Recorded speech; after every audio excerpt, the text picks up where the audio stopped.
So if I'm looking down, y'all, it's because my printer was not working, so I'm reading from my phone. But my goal today is to ground you because you're all going to law school. And I want to make sure that we're grounded, as the good Reverend President NBA did earlier, right, remind us. So stand with me if you will. We are standing in the wake. We are standing, sitting, living, loving, lusting, thinking, reeling, communing, and joining in the wake. In the wake of the murder of Tyree Nichols. In the wake of the memory of George Floyd. In the wake of the anniversary of Amir Locke on the land that once held our ancestors captive. Watered by the blood of the enslaved and the indigenous who dared to defend their way of life. We are reminded that Black history is a history of carrying the hope of freedom even in our darkest days. Our history is one of struggle and beautiful resilience in the face of hopeless violence and loss and unspeakable love. Black people, our people. Black history, our history. Black being is a love song that once announced cannot be unheard.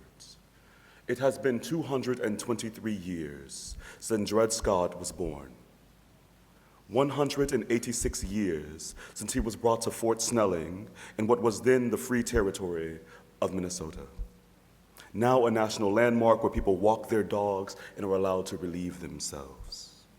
Mr. Scott was brought there as the living human property of Army officer Dr. John Emerson, where he was left and frequently leased out for the pleasure, labor, and service of other Army officers. It has been 166 years since the Supreme Court refused to rule that Black people could have standing. That is to say that they could be seen in the eyes of justice, could be cognizable by the law, and provided remedy for harms. But instead, Chief Justice Taney ruled and stated, Negroes have, for more than a century before, been regarded as beings of an inferior order, and altogether unfit to associate with the white race, either in social or political relations, and so far inferior that they had no rights which the white man was bound to respect, and that the Negro might justly and lawfully be reduced to slavery for his own benefit. He was to be bought and sold and treated as an ordinary article of merchandise and traffic, wherever a profit could be made by it, end quote. Even now, we are running out of ways to request other ways to die. We are running out of ways to say, stop killing us. We are running out of ways to request, demand, and demonstrate for drinkable water and livable homes. We are running out of ways to make separate but unequal a thing of the past. We are running out of ways to birth children safely. We are running out of ways to survive in food deserts. We are running out of ways to evade and avoid police contact, never mind unlawful search, seizure, terror, or lynching. We are running out of ways to make fortresses of moldy, hurricane-struck and dilapidated homes. We are running out of ways to make ways out of no ways. We are running out of ways to make Black lives more than mere matter or excess collateral. We are running out of ways to live in the wake of an always already looming death. America is running out of time to think differently about the Black in Black letter law and how Black living is rendered furtive and strictly scrutinized, always already under law and all too common communal white supremacist gaze. African Americans and other Black people in the diaspora in America continue to exist in the wake and contend with the afterlives of slavery. This is not to say that we are in the identical position of our ancestors, but instead that we inhabit a similar relational floor and struggle against the remnants of its logics and power structures, particularly legal, but also social, political, and economic, that operate as bulwarks against the completion of a full emancipation. For us, emancipation has been a long, anemic, and never-ending sojourn, one that is often captive, at a standstill, or pushed into a cyclical retreat. While the Civil War ended most of chattel slavery and ushered in the Reconstruction Amendments. An epidemic of lynching, as well as the Black Codes, laws regulating Black movement, stillness, speech, and legal pleadings, rose in their wake, followed by Jim and Jane Crow. When Jim and Jane Crow began to fall, racial and racial sexual profiling became innovative technologies of subordination and othering, providing handy logics for surveillance, search, and seizure. Black people have been rendered inherently furtive, or of a sly or suspect character, or alternatively, the manifestation of a criminal, violent, or corrupt intent in coming action, since before the Federalist Papers were written.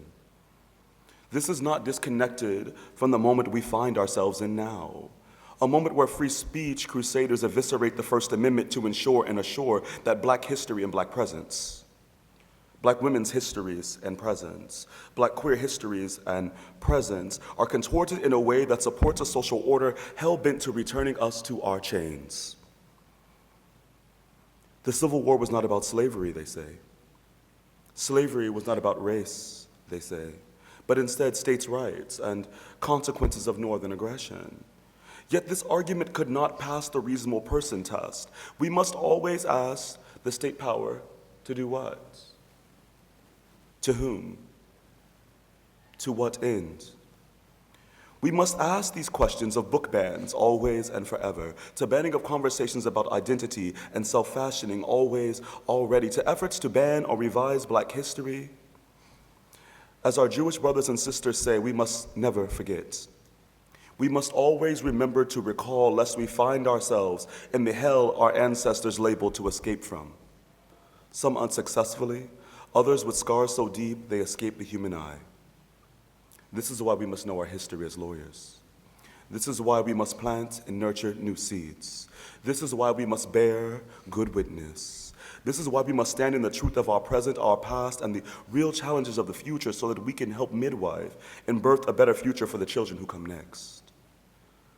We are in an era that demands good trouble, and it is time that we surely get to work.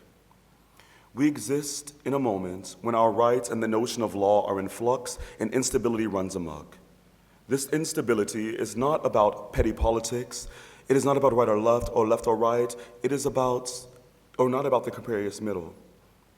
It is about our ability to intervene, our duty to interrupt, our mandate to inconvenience.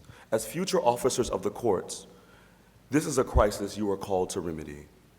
You must intervene to come between so as to prevent or alter a result of a course of events. You must interrupt to break the continuity of a process, and you must inconvenience. As future lawyers, as future Black lawyers, when the law is on the wrong side of justice, you are charged with the task of intervention. As its guide and its steward, you must prevent and alter the worst-case scenarios from coming to pass. You must stand in the gap for those that are not allowed in the room. You must always already be the remnants of your ancestors. History is our shield and our sword of truth and our tether to powers and strength bequeathed by those who came before us. We must never forget, lest we become lost in the narratives thrust upon us, internally or externally by state and political actors. The reality is that neither education or money or silver bullets, they will not solve anti-Blackness or white supremacy or transphobia or sexism. They are not the solution, but all of you are. You must exist to be a space where ideas can be challenged and remade into democratic tools that unblock and free the minds and bodies and passions of all of those that share this earth with us. You must create spaces to allow students and community members and lawmakers to learn with and alongside each other to retrace and recreate a human ethic where the Black and Black letter law is not just a slip of the tongue. We must understand how law operates as the public logic of power and rethink how that power can be democratized. We must enter into a value-based space where Black lives and queer lives and Black women's lives and poor lives not only matter, but operate in all their diversity as the very lens in which we evaluate the truth of the matter asserted, the presence or the absence of justice, the masquerade or the guiding light of equity, and the path toward a future where Black life is more captivating, more valuable, and more central to the American project than Black Death. As a Howard Law man, Charles Hamilton Houston once said, "A lawyer is either a social engineer or a parasite on society." Which one are you?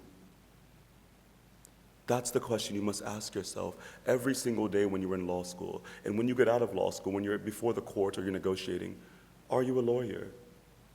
Or are you a social engineer, or are you a parasite on society? Will you consume, or will you build? That's the question I leave you with. Congratulations to all of you.